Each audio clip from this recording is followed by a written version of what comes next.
E se aquilo que você acredita não é tão firme quanto parece ser? Seja bem-vindo ao canal da IBG.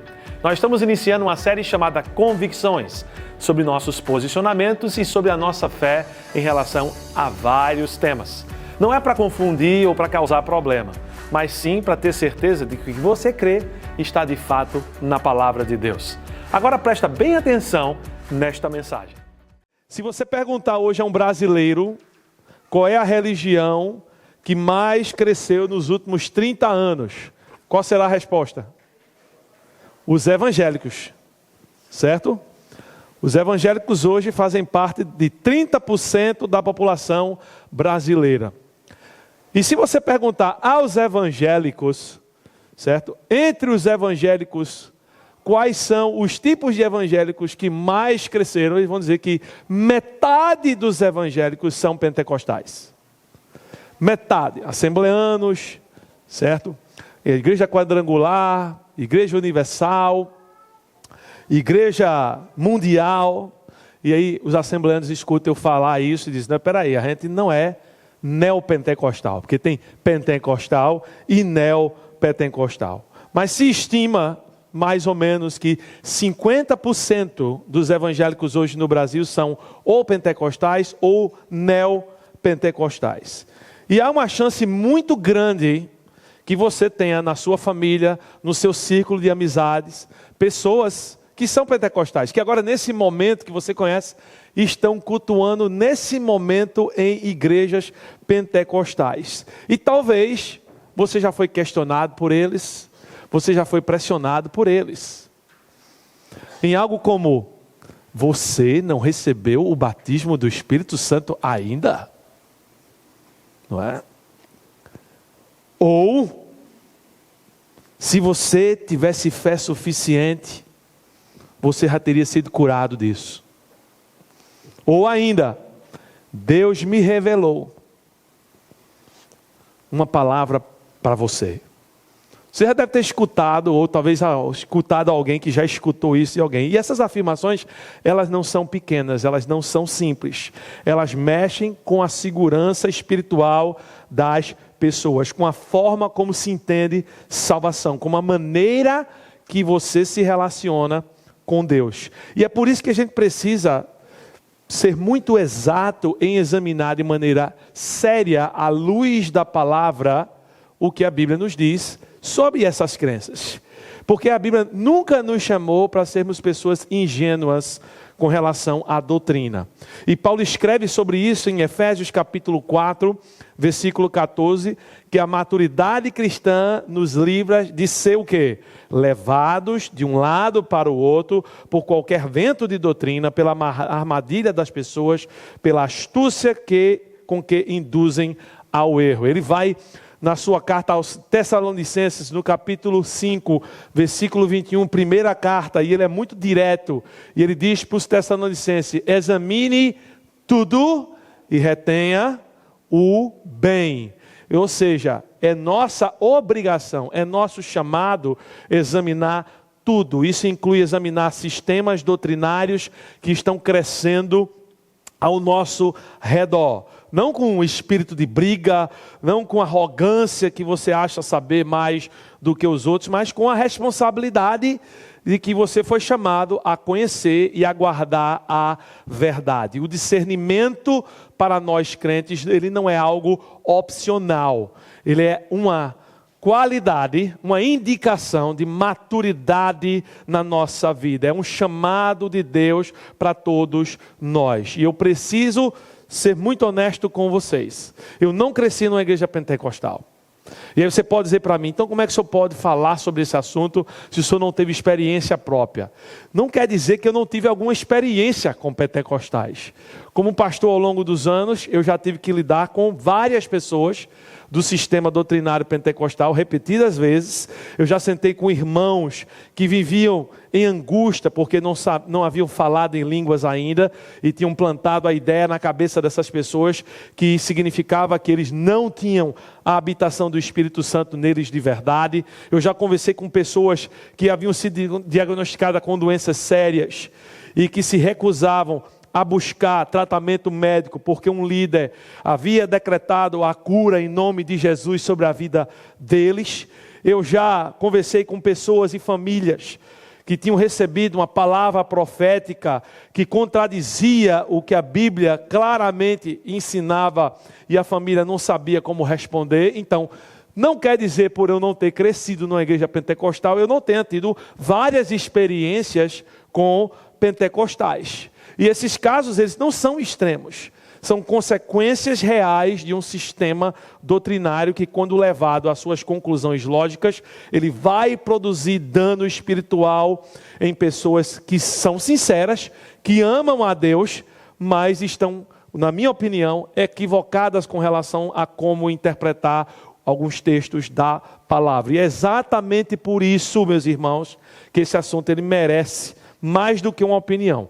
Ele merece ser examinado de maneira honesta à luz da palavra de Deus. E é importante que eu diga desde o início, como eu sempre tenho falado, eu não tenho nenhuma intenção de atacar irmãos que são pentecostais. Eu conheço pessoas pentecostais, conheço os irmãos, conheço os líderes de pentecostais, conheço muitos deles, são pessoas muito sérias, amam a Deus, são comprometidas com o Evangelho, são genuinamente devotos ao Senhor Jesus Cristo. Então a minha questão aqui não é com os pentecostais como pessoas, tá? A minha questão aqui é que eu não posso abraçar o sistema doutrinário pentecostal, porque eu creio que ele confunde a natureza dos dons milagrosos, ele enfraquece a suficiência das Escrituras e ele cria uma espiritualidade mais orientada por sensações, por experiências do que pela revelação da palavra de Deus. É por essas razões. E a pergunta que nós precisamos responder hoje pela manhã é: por que biblicamente eu não sou pentecostal? E essa resposta é encontrada como, até então eu tenho usado 5 razões. Só que, por que os pentecostais, a doutrina pentecostal, ela precisa ser lidada de uma forma mais detalhada, porque ainda há muita confusão? Eu vou abordar hoje 3 razões e semana que vem eu vou abordar mais 2 razões. Então, esta mensagem vai ter 2 partes. Hoje é a primeira parte, semana que vem vai ser a segunda parte. Então, hoje nós vamos olhar 3 das 5 razões que eu creio que já se estabelece muito bem, porque a palavra de Deus não favorece a linha de interpretação pentecostal. Então vamos para a primeira dessas razões. A razão de número 1, porque eu não sou pentecostal, é que o batismo do Espírito Santo, ele acontece na conversão. O pentecostalismo clássico, ele acredita que o batismo do Espírito Santo é um upgrade espiritual. Certo? Você se converte e aí você vai buscando, através de santidade, devoção, oração, jejum, o batismo do Espírito Santo. E uma indicação que você recebeu esse batismo é você falar em línguas estranhas. Só que, quando nós abordamos o principal dos textos em relação ao batismo do Espírito Santo, nas cartas de Paulo, ele não fala absolutamente nada em relação a essa posição. E Paulo escreve sobre isso em 1 Coríntios 12, versículo 13. Olha só o que ele diz lá. Pois todos, fala comigo, pois todos nós fomos batizados por um só Espírito, para formar um só corpo, quer judeu, quer gregos, quer escravos, quer livres, e a todos, fale comigo de novo, todos, para a gente não ter dúvida aqui, certo? De a quem ele está falando. E a todos nós foi dado beber de um só Espírito. Preste bem atenção aqui em 2 palavras. A primeira palavra você já sabe qual é. Qual é? Todos. Certo? A segunda palavra é o verbo fomos. Paulo não está descrevendo uma experiência especial, reservada para alguns crentes e outros não, para alguns crentes mais avançados em sua espiritualidade. Ele está descrevendo aqui o que aconteceu com todos os crentes no momento em que foram inseridos no corpo de Cristo através do batismo espiritual. O batismo do Espírito Santo, ele não é uma segunda obra da graça.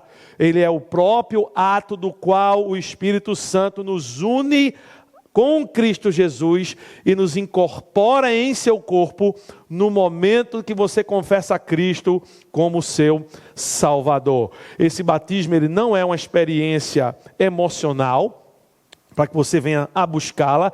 Ele é uma realidade espiritual já consumada em todo crente. E esse batismo, ele tem uma consequência maravilhosa e gloriosa. Por você ter sido batizado no corpo de Cristo, você automaticamente, instantaneamente é revestido com a sua nova identidade em Cristo. Temos em Cristo tudo o que nós precisamos para viver uma vida vitoriosa. Efésios capítulo 1, versículo 3. Bendito seja o Deus e Pai do nosso Senhor Jesus Cristo, que nos deu todas as bênçãos espirituais nas regiões celestiais em Cristo Jesus. Ele nos deu todas as bênçãos a todos os crentes instantaneamente no ato da sua conversão. Não há, em hipótese alguma, quando você examina a palavra de Deus, principalmente as cartas de Paulo, um segundo nível de espiritualidade que você ainda não atingiu. Em Cristo você tem tudo. Fale comigo, tudo. Certo? Primeiro era todos, agora é tudo. Certo? Todos em Cristo têm tudo o que é necessário para viver uma vida de vitória. Agora, imagina comigo que você recebe uma herança. Certo? Minhas filhas estão olhando para mim e dizem, não vai ser nós. Né? Mas imagine que você recebe uma herança. E ela foi ratificada no cartório, tem testamento, tudo direitinho. Mas aí chega alguém para você e diz, você, para receber os imóveis que seu pai deixou, o dinheiro que ele deixou, o carro que ele deixou para você, tudo que ele deixou para você, você tem que assinar esse outro documento que não é necessário. Você assinaria? Mas é exatamente isso que a doutrina pentecostal faz. Ela me faz, ela exige uma demanda, um documento que a Bíblia nunca exigiu. Em Cristo, a herança ela já é sua integralmente desde o momento em que você crê. Você crê, é sua. Automaticamente. E é por isso que eu não sou pentecostal. Eu não sou pentecostal porque eu não consigo ler 1 Coríntios 12, 13, Efésios 1, 3 e honestamente concluir que há um segundo batismo a ser buscado após a conversão. O Espírito habita em você plenamente desde o momento que você creu. E essa habitação, ela é a garantia eterna da sua salvação. Então, se você tem vivido em angústia espiritual, achando que falta algo na sua experiência com Deus, pare, certo? Pare agora dessa sua noia, entendeu? Saia desse lugar, examine o que Cristo já lhe deu. A questão não é o que você ainda precisa buscar, a questão é o que você possui em Cristo e você ainda não aprendeu a viver. Você já tem. Você agora precisa aprender a usufruir, a desfrutar. A segunda razão, porque eu não sou pentecostal, é porque eu creio que além de que o batismo do Espírito Santo acontece no momento da sua conversão, línguas na Bíblia são idiomas humanos. Esse talvez é o ponto mais prático desse debate com relação ao pentecostalismo. O pentecostalismo, ele ensina que falar em línguas, em uma linguagem espiritual desconhecida, com sons, com sílabas, não correspondente a nenhum idioma humano, é o que evidencia o batismo do Espírito Santo em uma pessoa. Mas a palavra grega para línguas, em todas as vezes que a palavra língua aparece no Novo Testamento, é a palavra glossa. E a palavra glossa simplesmente indica significa línguas no sentido de idiomas. Idiomas, nada mais. E o evento de referência é Atos 2. E ele não deixa nenhum espaço para ambiguidade aqui. Veja só o que aconteceu no dia de Pentecostes. Versículo 4 de Atos 2. Todos, quantos? Todos, né, ficaram cheios do Espírito Santo e começaram a falar em outras línguas, glossa, idiomas, conforme o Espírito os capacitava. Até aqui o pentecostalismo concorda, mas veja o que ele fala nos versículos seguintes, 5 e 6. Ora, havia em Jerusalém judeus piedosos, vindos de todas as nações do mundo. Quando ouviram aquele som, juntou-se uma multidão e todos ficaram perplexos, porque cada um os ouvia falar na sua própria língua, idioma, glossa, de novo aí. Cada pessoa neste evento ouvia na sua própria língua, no seu próprio idioma. Lucas que Lucas foi o que escreveu o livro de Atos, por sinal, viu gente? Lucas escreveu o Evangelho de Lucas e escreveu o livro de Atos. E Lucas lista aqui os idiomas presentes, para não restar dúvida que glossa é idioma e não língua estranha. Vê só lá. Ele fala partos, medos, elamitas, habitantes da Mesopotâmia, Judeia, Capadócia, Ponto, Ásia, Frígia, Panfilha, Egito, idiomas reais de nações reais, falados por judeus reais, que os reconheceram imediatamente. Isso é uma outra coisa que você tem que observar. No momento do evento de Pentecostes só tinha judeu, porque era uma celebração judaica. Mas aí alguns chegam para mim e dizem, mas pastor, e lá em 1 Coríntios 14, 2, que diz línguas estranhas? Línguas estranhas para quem não conhece aquele idioma. Se eu falasse árabe aqui, quantos aqui falam árabe? Você fala árabe, irmã? Não, certo? Ninguém ia entender, ia ser uma língua o que para você? Estranha. If I start talking to you in English, how many of you are going to understand what I'm saying? Só as 3 ali, só aquele grupo ali, e aquele rapaz ali, e mais 2 ali. Porque para o resto de vocês é língua o quê? Estranha. Então toda vez que você vê essa palavra estranha na Bíblia com língua, não quer dizer língua incompreensível a todos os homens. Quer dizer que é incompreensível a quem não conhece aquele idioma. Assim como eu acabei de provar a vocês que vocês precisam aulas de inglês. O dom de língua era a capacidade natural de falar idiomas humanos reais que o falante nunca havia aprendido para comunicar o evangelho a pessoas que falavam outros idiomas. Esse era o dom de línguas. E para que você entenda bem essa passagem de Atos 2, você precisa entender aqui também o contexto que ela acontece. Primeira observação que você tem que perceber aqui.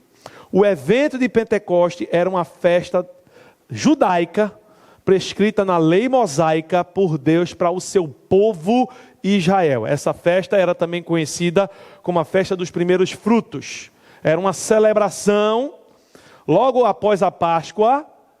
Quantos dias depois da Páscoa? 50, não é? 50 depois, que é Pentecoste. Certo? Festa de 50 dias depois da Páscoa. E o costume era que essa festa acontecesse em Jerusalém, que era o centro onde o templo estava, e judeus de todas as nações espalhados por todo lugar, vinham participar desta festa. E isso nos leva a um segundo ponto aqui importante para você perceber. Esses judeus eram judeus que chamamos de helenistas. Judeus helenistas eram judeus que não tinham nascido em Jerusalém, que era a capital do judaísmo, e tinham crescido fora desse contexto judaico e nunca tinham aprendido hebraico ou aramaico, as duas línguas faladas por judeus. Então eles sabiam a língua de onde viviam. Por isso que foi importantíssimo a operação desse dom de línguas neste momento, para que Pedro e os 11 falassem aos judeus presentes que eram helenistas e não conheciam o hebraico e não conheciam o aramaico e pudessem entender o que eles estavam anunciando sobre o Cristo, o Messias. Com o dom de línguas, esses judeus entenderam os apóstolos em seu próprio idioma.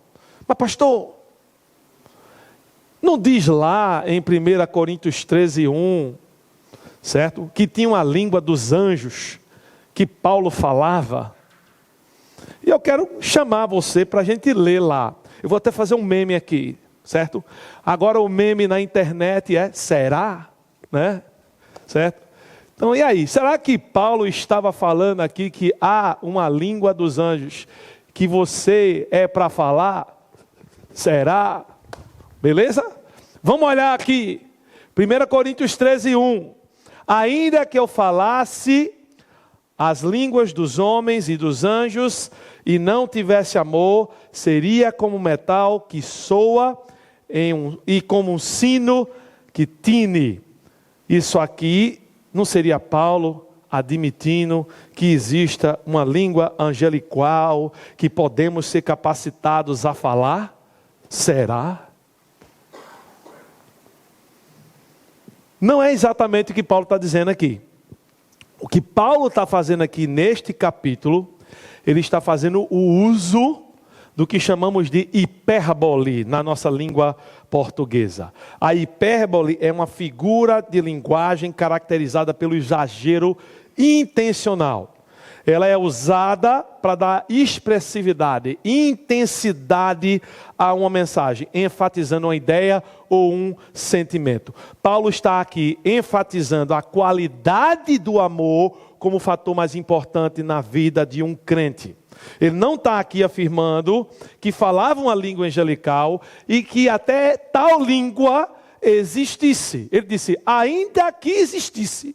Ele não está aqui dizendo que exista. E ainda que eu falasse, ou seja, ele já está admitindo que não fala. Certo? E você dizer que há esse dom e Paulo não possuía, é uma aberração, irmão. Se existisse o dom, ele teria. E ele está dizendo que não tem. E nós usamos hipérbole como nordestinos o tempo todo. Eita, sede de uma gota serena, eu vou morrer. Isso é o quê? Hipérbole, né? Intensidade, exagero para expressar uma mensagem.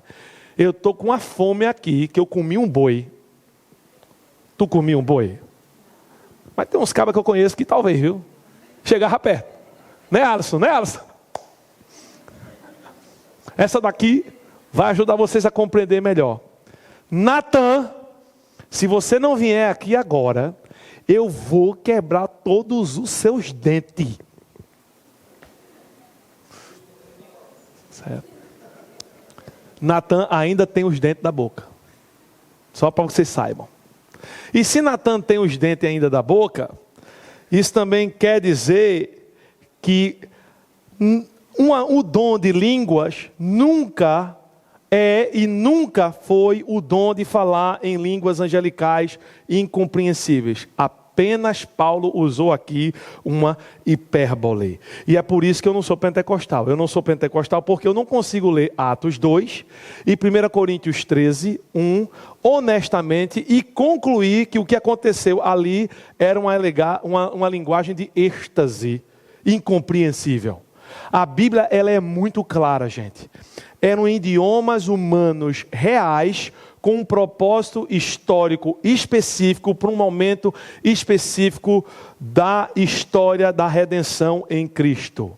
E se você já se sentiu inferior espiritualmente, porque você nunca falou em línguas, saiba que a Bíblia nunca exigiu isso de você como evidência de absolutamente nada. A evidência do Espírito Santo na vida do crente não é um dom miraculoso. O que é fruto listado em Gálatas 5, 22 e 23. Você sabe o que tem lá, né? O que? Lá tem amor, alegria, paz, paciência, amabilidade, bondade, fidelidade, mansidão e domínio próprio. Foque no fruto e não no dom. Fruto, não dom. Vira a pessoa do seu lado agora e diz: dom não, fruto sim. É isso que você tem que fazer, irmão. Foca no fruto, não no dom.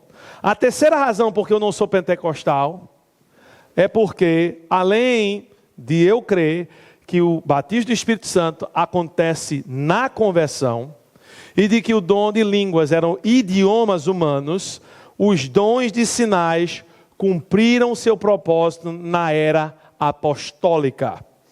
O pentecostalismo ensina que todos os dons espirituais mencionados no Novo Testamento, incluindo o dom de línguas, o de profecia, o de cura, o de milagres, eles continuam operando hoje exatamente da mesma forma que operavam na era apostólica. Mas será que é o que a Bíblia diz? A Bíblia não sugere que esses dons tinham o seu propósito, certo? Desvinculado à fundação da igreja. Esses dons eram completamente atrelados ao estabelecimento da igreja no início. E ainda mais especificamente com a revelação completa da verdade, como a gente vê em 1 Coríntios 13, versículos 8 a 10. Se você não abriu lá, abre lá, que a gente vai ler agora esses 3 versículos, 8, 9 e 10. Olha só o que diz: o amor nunca perece. Presta bem atenção. Mas profecias desaparecerão, as línguas cessarão, o conhecimento será deixado para trás, pois em parte conhecemos e em parte profetizamos. Quando, porém, vier o que é perfeito, ou o que é completo, dependendo da sua versão aí em português, a palavra é teleios, certo? O que é em parte será deixado para trás. Há alguns fatos muito importantes aqui para a gente perceber o que essa passagem está nos ensinando. Primeiro desses fatos é que para Paulo o caráter temporário desses dons era algo absolutamente evidente, certo? Paulo tinha toda a expectativa que esses dons se encerrariam muito em breve, ainda na sua própria vida. Por isso que ele disse isso aqui. Tá? Veja o linguajar que ele usa aqui: desaparecerá, cessará e vai ser deixado para trás. Isso aqui por acaso soa como algo que vai continuar até a volta de Cristo? Não. Para Paulo era óbvio que em seu próprio tempo de vida esses sinais parariam de operar. Um outro fato importante aqui é que Paulo está falando da perspectiva de alguém que ainda não possuía a Bíblia completa em suas mãos. E a gente tira isso de uma maneira muito óbvia da frase: pois em parte conhecemos e em parte profetizamos. Tem a ver aqui com o momento em que Paulo e os irmãos coríntios passavam. Ele era um período aqui de contínua revelação das Escrituras. Paulo ainda não havia recebido toda a revelação da graça, nem tão pouco Pedro, nem tão pouco Tiago ou João haviam recebido a revelação de suas cartas. Então, Paulo escreve aqui de uma perspectiva de tempo de que a Bíblia, a revelação da palavra de Deus estava sendo ainda desenvolvida, a ser completada. E é por isso que ele diz: quando, porém, vier o que é o quê? Completo. Quando, porém, vier o que completo. O que é completo? Está aqui, ó, na minha mão. Na sua mão ou no seu celular, né? Dependendo se você é crente coxinha. Não traz a Bíblia de verdade. Certo? Está aqui. Quando vier o que é perfeito, o que é em parte. O que é em parte? Profecia. Certo? E conhecimento, em parte, será deixado para trás. Ou seja, desuso não vai ser mais necessário. Então, Paulo se refere aqui à revelação de toda a Bíblia, e uma vez que ela toda revelada, completa, não haveria mais necessidade de profecias, pois toda a profecia necessária da parte de Deus já estaria revelado na sua palavra, como também não há mais necessidade de autenticar, através de sinais, as revelações, pois agora já está completa e muito bem estabelecida. Vê só o que Paulo nos diz em Efésios capítulo 2, versículo 20. Vê só o que ele descreve sobre a igreja. Que a igreja foi edificada sobre o fundamento dos apóstolos e profetas, sendo o próprio Cristo Jesus a pedra angular. Qual era o fundamento dos apóstolos e dos profetas? A palavra que estava sendo revelada a eles. Você não fica relançando o fundamento indefinidamente. Os apóstolos e os profetas do primeiro século foram o fundamento. Aquilo que foi revelado a eles é o fundamento. E os dons de sinais eram apenas as credenciais de que autenticavam o que eles estavam falando era da parte de Deus. Agora vai para Hebreus capítulo 2, versículo 3 a 4, que lá confirma isso aí. Como escaparemos nós se negligenciarmos tão grande salvação? Ela foi anunciada primeiro pelo Senhor, aqui está se referindo ao Senhor Jesus e seu ministério terreno, registrado nos evangelhos, depois confirmada para nós pelos que a ouviram. Aí está agora o quê? Quem são essa galera? Os apóstolos e os profetas. E aí depois ele vai e diz mais o quê? Testemunhando também Deus com sinais, maravilhas, diversos milagres e dons do Espírito Santo, que confirmavam que esses homens eram da parte de Deus. Esses sinais e maravilhas tinham função de confirmação, autenticavam a mensagem apostólica no tempo em que o Novo Testamento ainda não estava completo. E aí, com o fechamento do cânon, que é o que a gente chama de Bíblia, né? Cânon, nós temos a palavra de Deus completa, suficiente. E é por isso que Paulo chega em 2 Timóteo 3, versículos 16 a 17, diz que a Escritura ela é suficiente para equipar o homem de Deus para quantas obras? Todas. Sem necessidade de revelação adicional ou sinais confirmatórios contínuos. Isso não significa, calma aí, viu? Isso não significa que Deus não age hoje. Deus age poderosamente hoje através do quê? Da palavra dele, da oração, da obra do Espírito Santo em nossos corações, que traz convicção através da palavra de Deus, confirmação através da palavra de Deus, e pela ação direta de Deus nos seus atos soberanos no mundo. Mas há a diferença entre a ação soberana de Deus e a operação de um dom específico dado a pessoas específicas para uma função específica dentro da história da redenção, que é o caso desses dons de milagres e dons de língua. Agora, pensa comigo na diferença entre uma ponte provisória e uma ponte permanente. Aqui na ladeira do Ibura, acabaram de construir aí uma nova ladeira, né? Certo? Demorou que só para abrir, né? Finalmente abriram. Beleza? E enquanto ela estava sendo construída, eles criaram ali o quê? Um fundamento, que é igual a uma construção, né? Quando você está construindo um prédio, você tem andaime, você tem umas madeiras que você coloca lá para firmar o concreto armado e tudo lá. Você deixa aquilo para o resto da vida? Não. Uma vez que o fundamento é estabelecido, o que é que você faz? Você desmonta, irmão. Não há mais necessidade. Aquela estrutura é para ser removida, porque ela era temporária. E remover os andaimes significa que a construção está pronta. certo? Pode ser agora que você possa fazer coisas cosméticas, né? E possa ser agora que ela seja útil. A igreja, os dons espirituais, sinais, eram os andaimes da era apostólica. A igreja, corpo de Cristo, ela está de pé. Ela já está estabelecida. Ela já está construída. Ela já está edificada. Certo? Não precisa ser mais edificada. O que ela precisa agora é ser usufruída. Não há mais necessidade de andaime espiritual para nós. Eu não sou pentecostal porque eu creio que os dons de sinais da era apostólica cumpriram o seu propósito histórico e que hoje temos algo mais precioso, que é o quê?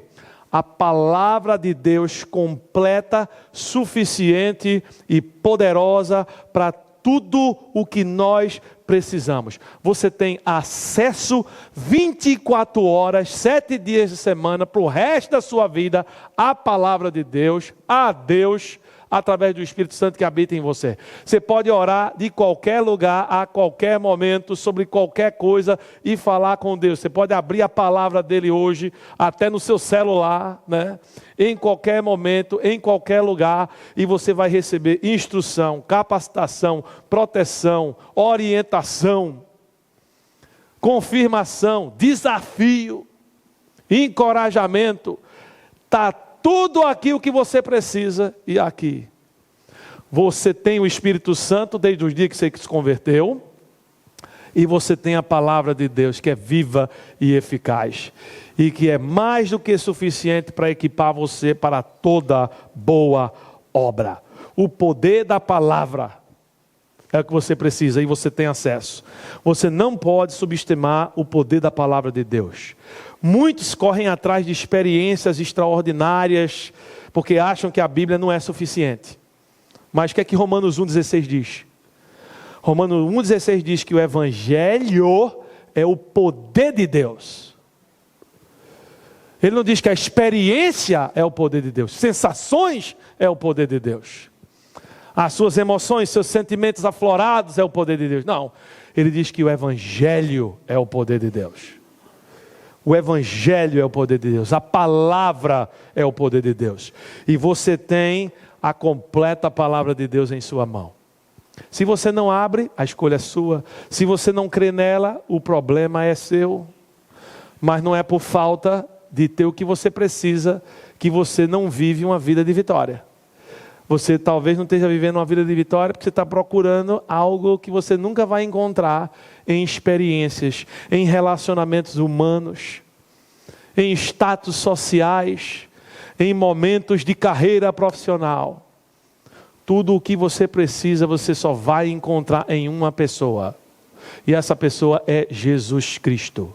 Você não vai encontrar isso com um relacionamento com o seu marido, sua esposa. Você não vai encontrar isso em um relacionamento com um filho. Certo? Porque pessoas decepcionam. É um fato da vida. Pessoas traem. É um fato da vida. Pessoas chateiam você. É um fato da vida. As pessoas são insuficientes. Pessoas não foram feitas para completar você. Deus completa você. E se você não reconhecer isso, você vai ficar por aí procurando, certo? E não achando. É o que você vai fazer. Hoje a gente viu 3 razões bíblicas pelas quais eu não sou pentecostal. Primeira razão, porque eu creio que o batismo do Espírito Santo acontece na conversão. Todos os crentes já foram inseridos no corpo de Cristo e possuem o Espírito Santo permanentemente. O Espírito Santo jamais vai lhe deixar. Número 2, porque eu creio que línguas na Bíblia são idiomas humanos reais, não linguagem de êxtase, e que falar em línguas nunca foi exigido para evidência de nada. Você quer provar que você é crente? Produza fruto espiritual. É assim que se prova que você é crente. Número 3, porque eu creio que os dons de sinais cumpriram o seu propósito na era apostólica. E hoje nós temos a palavra completa e suficiente de Deus ao nosso acesso. Já falei isso no começo, vou falar de novo. A minha intenção aqui não é produzir arrogância contra irmãos pentecostais. Não é produzir desprezo por quem busca experiências genuínas com Deus, ou a ideia de que emoção e fervor são errados. Não me compreendam erradamente aqui, certo? Você não tem problema em você falar um aleluia, se Deus está lhe movendo, levantar a sua mão, não tem problema nenhum, certo? Não tem problema nenhum, tudo que você faz de culto racional, certo? Problema nenhum. O meu alvo aqui, através dessa mensagem, é o de produzir em você ancoragem na palavra como sua autoridade final. Certo? A palavra é a autoridade final sobre sua vida. Não é a opinião de pessoas, não é como você se sente, não é o que você acha de você ou acha dos outros. A palavra é que determina isso. A palavra de Deus é que determina isso. A outra coisa que eu quero com essa mensagem produzir é paz sobre o que você já possui em Cristo. Você já tem tudo o que você precisa em Cristo Jesus. Pare de buscar. Certo? Comece agora a aprender como desfrutar o que você já tem. E por último, eu quero através dessa mensagem produzir compaixão por pessoas que vivem nessa angústia espiritual desnecessária e precisam de clareza para entender a graça de Deus e a verdade de Deus. Essa é a minha intenção e eu espero que eu tenha produzido isso em você. E aqui vai o meu alerta para você. Todo sermão eu tenho dado um alerta, né? O perigo não é você ser pentecostal de nome. O perigo é você viver como pentecostal na prática. Sempre buscando uma nova experiência, sempre achando que falta algo, sempre medindo a sua espiritualidade por manifestações externas. Em Cristo você já tem tudo. Fale tudo de novo. Tudo. Muito bem. Em Cristo você já tem tudo. A questão não é o que ainda falta buscar. A questão é que você já possui tudo e ainda não aprendeu a viver esse tudo. Certo? Então, qual é a função do crente nessa vida? Aprender a viver o que ele tem. Certo? Aprender a viver o que ele tem. Aqui vai minha tarefa para a semana, porque eu gosto de passar tarefa. Primeiro, leia atentamente e bem devagarzinho 1 Coríntios 12, 13 e Efésios 1, de 3 a 14. Eu falei isso na última vez, Efésios 3 a 14, eu falei da última vez, eu estou falando de novo. Essa passagem ela é maravilhosa. Leia bem devagarzinho. Anote tudo nesse texto que você já possui em Cristo Jesus no momento da sua conversão. Anote tudo num papel. Depois, escreva a seguinte frase. A evidência da presença do Espírito na minha vida é... Aí você completa. Complete com fruto. Gálatas 5, versículo 22 e 23. Qual é o fruto na sua vida agora que evidencia que você está vivendo tudo o que você tem em Cristo Jesus? Certo? Não manifestações externas. E por último, minha última tarefa a você: ore e agradeça pelo que você já tem em Cristo. Não peça por uma segunda experiência, que a Bíblia nunca prometeu. Descanse na completude do que você já tem em Jesus Cristo. Ele já deu a você. Porque não basta você rejeitar o sistema errado, você precisa viver a riqueza do que Cristo já te deu. Com a Bíblia aberta, coração grato e fé ancorada na palavra de Deus. Deus acabou de falar com você. Eu espero que você tenha escutado Ele atentamente e que você possa tomar passos práticos para que a transformação realmente ocorra na sua vida. Continua voltando aqui, aciona o sininho para continuar crescendo em sua jornada cristã.